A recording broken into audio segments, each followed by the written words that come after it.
Chapter 13. The rhythm of the rain on the windshield of Dad's truck would be almost soothing if I weren't so crazed with anticipation. I'm trying not to fidget because every time I shift in my seat, the torn vinyl scratches the backs of my legs. Dad's truck might handle better in the rain than Mom's car, but no one would call it comfortable. The ride to the university seems endless, and it's so dark out that I can't even watch the scenery. Are we almost there yet? I asked for the 10th time. Neither of my parents bothered to answer me. In fact, they haven't answered me the last 8 times. It's not my fault it's too dark and rainy to figure out where we are. Maybe I should have worn pants. Jerry said that most synesthetes are females, but the only ones I know about, Billy and Adam, are boys. What if I'm the only girl at the meeting? I'm sure I'm the youngest. What if I say something stupid? Maybe I shouldn't say anything at all. Finally, my mother points out a sign on the side of the road that says University House 2 miles. Jerry rented the building from the school for the weekend and said it has a cozy atmosphere. As we pull up alongside the house, I can see the smoke billowing out of the chimney. I step out of the car, push open my umbrella, and shiver. The door opens as we approach it, and Debbie pops her head out. She beams at me and waves us in. I can hear voices talking and laughing in the next room. "You must be Mr. Winchell," Debbie says, pumping my dad's hand. She then turns to my mother. "We're so glad you can both come. Everyone here is ready. Everyone is here already, Mia. Ready to meet them? My legs don't seem to want to move. I nod mutely. Here, let me take your coat first. I slip off my coat and pass it to Debbie along with my dripping umbrella. She squeezes them into a small closet and leans her weight against the door to close it. Then she links her arm in mine and leads me toward the other room. My parents follow few steps behind. Here we are, she announces. I stare into what looks like a normal living room with couches, chairs, and a fireplace. About 15 unfamiliar faces turn toward us. The talking gradually stops as they wait for Debbie to introduce me. I'd say 3/4 of the group are women, of which I am by far the youngest. I see Adam right away, since he's the only other teenager in the room. He looks a little like Roger, except his face is rounder and he has darker hair. He also has a big smile that covers practically the whole bottom half of his face. I guess he knows who I am too. I scan the other faces, but I don't see Jerry anywhere. I'm relieved to see that the glows around everyone are so faint that they won't distract me. "This is Mia Winchell," Debbie says, pushing me in front of her. "She's been working with us here in Chicago." "Hi, Mia," everyone says. "Hi," I answer in a small voice. I quickly see I'm dressed appropriately and relax a little. My parents slipped over to the folding chairs in the corner. Jerry enters from the other end of the room with a tray of food, and his face lights up when he sees me. "Mia, grab a spot on the couch. Helen will move over, won't you, Helen?" Helen is about 60 years old and is wearing the most colorful patchwork dress I've ever seen. "Sure I will," Helen says, scooping up her skirt and patting the space beside her. I walk into the room and sit, amazed I didn't trip over the people sitting on the floor. Helen pats me on the knee, and her long earrings swish back and forth. "Now that we're all here," Jerry says, settling into a chair by the fire, "let's all go around one last time and introduce ourselves." The group groans good-naturedly. Jerry adds, "This time, please go into more detail about your synesthesia." The introductions begin, and if the kids at school think I'm strange, they wouldn't believe some of these people. One woman sees colors and shapes whenever she eats cold food. Another woman swears that her numbers not only have color, but also have personalities. 3 other people in the room jump up and swear their numbers have personalities too. A lively debate arises over whether the number 80 is shy or a flirt. I listen in awe, stealing glances at Adam whenever possible. 8 is definitely a flirt, one of the women declares, because 3 is shy, 4 is rude, and 2 is like your buddy. I hated taking math in school because I always felt bad making numbers who didn't like each other. I felt the same way, a guy in his 20s adds. Try explaining to your math teacher that you feel guilty pairing a 6 with a 2. I can see my parents' raised eyebrows from across the room. I'm glad they won't be here for the next 2 days. I give a quick shake of my head to indicate that they don't have to worry. My numbers do not have personalities. Not that it wouldn't make things interesting, but I have enough problems with math without adding guilt to the mix. When Adam's turn comes, he speaks clearly and makes eye contact with everyone around the circle. I'm impressed. He must have a lot of confidence. I'm so engrossed in what people are saying that I don't realize it's almost my turn to speak until Helen stands up next to me. She clears her throat and then recites a poem from Shakespeare. At least I'm assuming it's from Shakespeare, since we don't start reading him until 9th grade. 9th grade. After the poem, she wipes a small tear from the corner of her eye and says, "I am so glad you can come. It's been so long since I heard you read. It makes me feel so happy." She then turns to Jerry and says, "Now, Jerry, let's I've been reading poetry since I was a young girl. I choose the poems with the prettiest colored words. Then it's like a beautiful garden of colors appears before my very eyes. My turn has arrived. I babble for a few minutes about my colors, wishing I could tell them about seeing the pheromones. But I don't dare tell them with my parents in the room. People are nodding as I speak, and it's so cool to be in a whole room full of people who understand me. Adam gives me a thumbs up when I'm done. The last person to speak is a man who looks my father's age, but is much heavier. He explains that color rules his life. He picks his friends based on whether he likes or dislikes the colors of their name. He even chooses his food that way. Unfortunately, he says, pointing to his large belly, my favorite color is the pale green of the word chocolate. He adds that he has to turn off his car radio in order to concentrate in traffic. Half of the room nods in agreement. I'll have to remember that when I take my driving test in 3 years. People start yelling things out now. The oldest man in the room, he looks like he's around 70, says he married his first wife because her name tasted like peanut butter. Then he met this other woman whose name tasted like peaches, his favorite food, so he divorced the first one and married the second.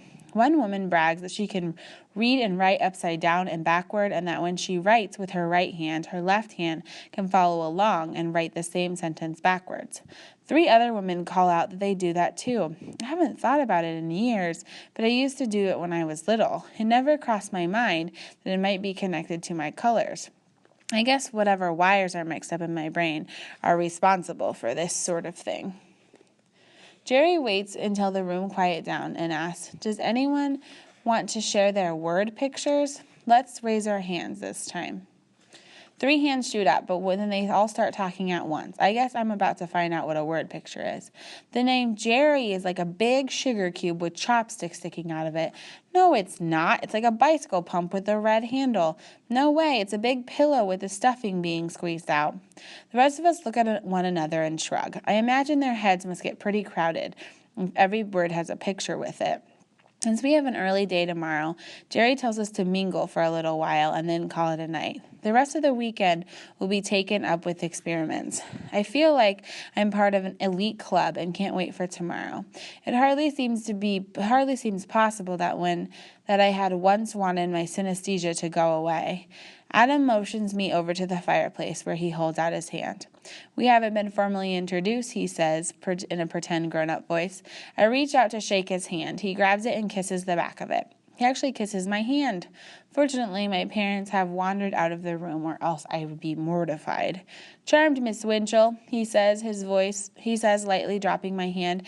Adam Dixon, at your service. He tugs at the collar of his thick sweater. It's a little hot in here, isn't it?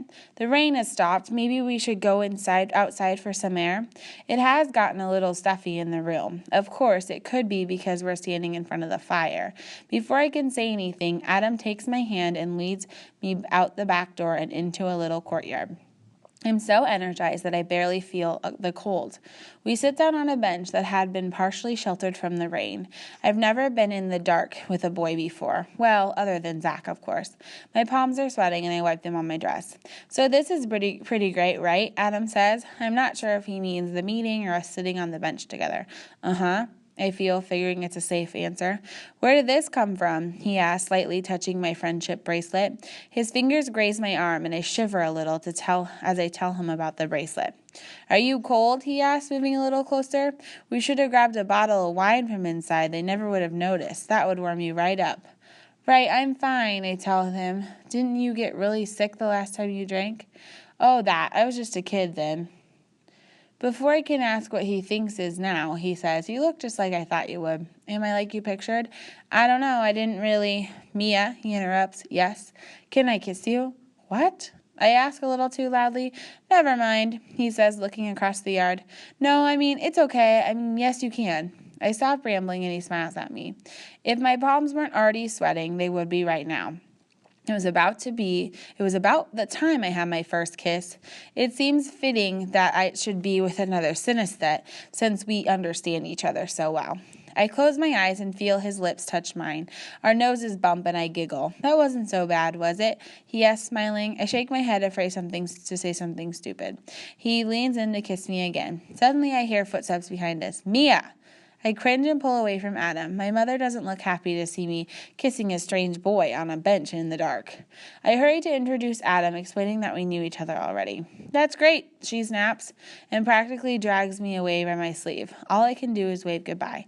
See you tomorrow, Mia, he calls out after us. Nice meeting you, Mrs. Winchell. My mother grunts in reply and hands me my coat. I wonder if she's this hard on Beth's boyfriends. Not that Adam is my boyfriend or anything. I don't even know if I want him to be. I think about whether or not I want him as a boyfriend the whole ride home. I'm still thinking about it as I pick through the Thanksgiving leftovers. Not surprisingly, there's a lot of tofu loaf left. It actually tastes better the day after. Maybe it tastes better because everything tastes better when you're wearing old flannel pajamas at midnight. It suddenly dawns at me that I have to get up again in 6 hours in order to get to the university by 9 o'clock. I quickly rewrap what's left of the tofu loaf and toss my fork into the sink. On the way out of the kitchen, I pass Mango's food dish and see that it's still mostly full from this morning. I bet he's still stuffed from all of the Thanksgiving table scraps Zach fed him when our parents weren't looking. There's a thin orange glow in front of the food dish, the last trace of my magic power. I think it's very interesting that everyone's glow is almost completely gone, but I can still see Mango's. My thick socks are perfect for skating in the smooth hallway, and I have to grab onto the staircase to avoid crashing into the front door.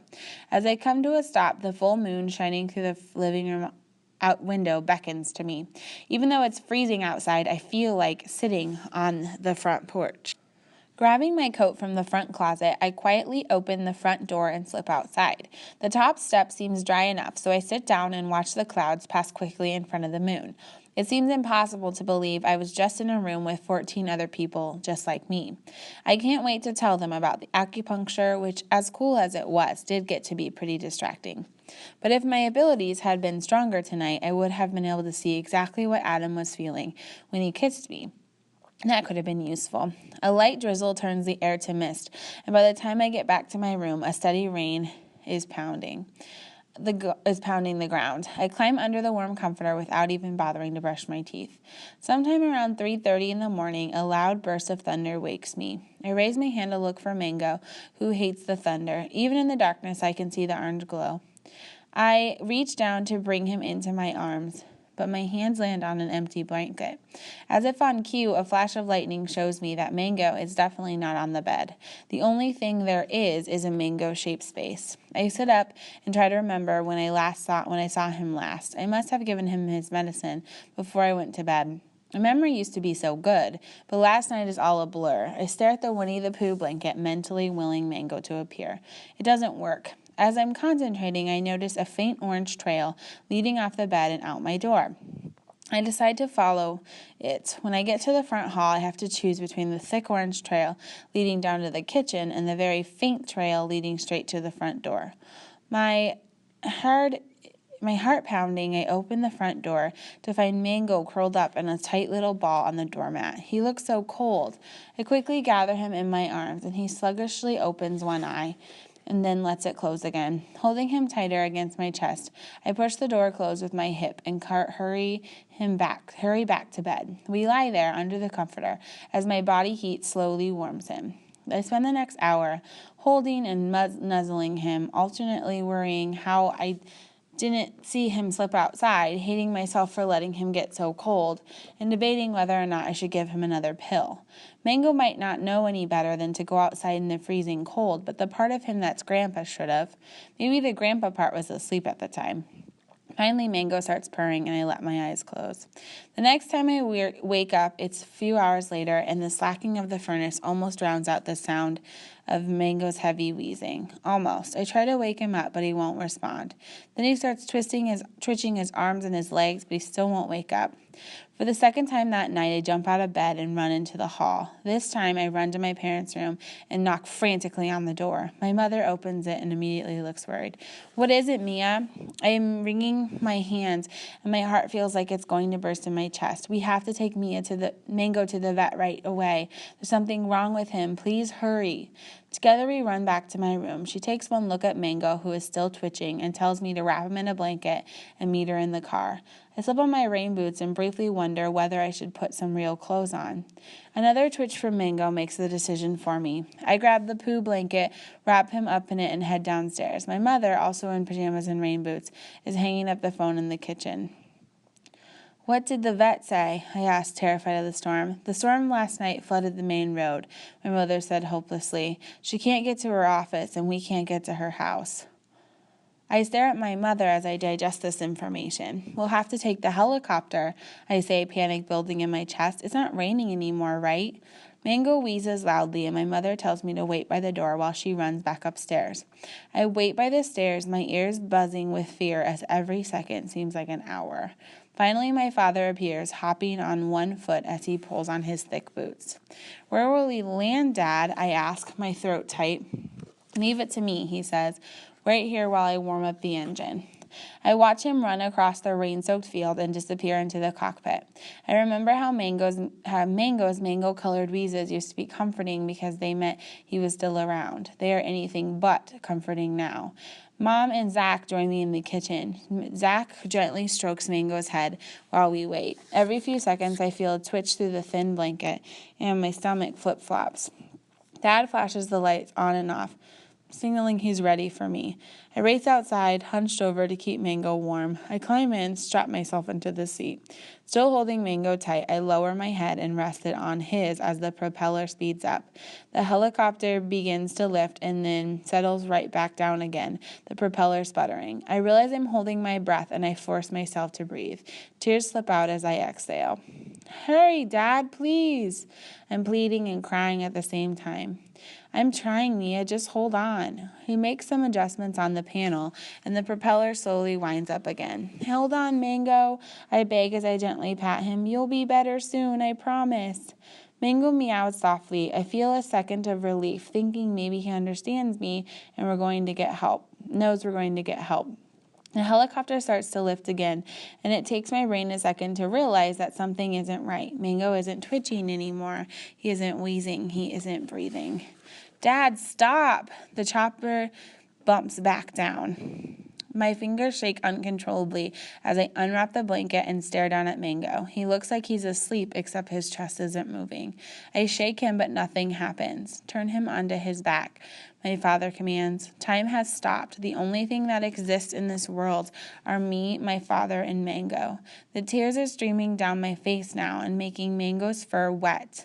My father tips Mango's head back and presses into his mouth and nose. Then he presses lightly against Mango's chest with 2 fingers. My head is swimming and I feel like I'm going to pass out. After a minute of this, Dad looks up at me, his face ashen, and shakes his head. My eyes open wide and the pain hits me in thick black waves. Then I scream loud enough to wake the dead. Only it doesn't.